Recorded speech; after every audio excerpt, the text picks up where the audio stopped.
Hi, I'm Dr. Netta Joya. I'm an optometrist, board certified in nutrition, and a functional medicine practitioner. I am showing you a small clip into my full presentation regarding vitamin Bs. I'm going to highlight something today about B12. And it's something that most people don't actually understand or just are not aware of. First things first, B12 is central to both neurological health and red blood cell maturation. Through its role in methionine synthase, B12 supports methylation and homocysteine regulation.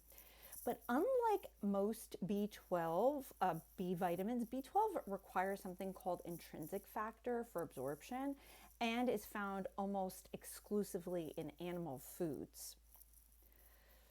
So if you look here, this looks pretty complicated. B12 absorption is multi-steps.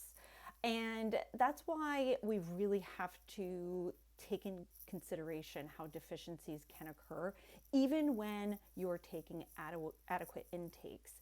So intrinsic factor is a glycoprotein produced by the gastric cells, and it's essential for binding B12 and enabling its absorption to the terminal ileum.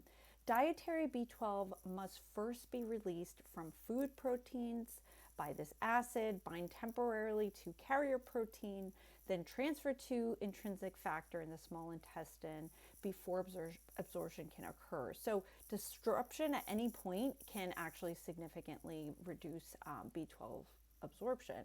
So this is just a quick highlight about how B12 is affected by digestion. So if you want to look further into my videos, I have it on the VuMedi platform, and I will be posting more little clips. Thanks for listening.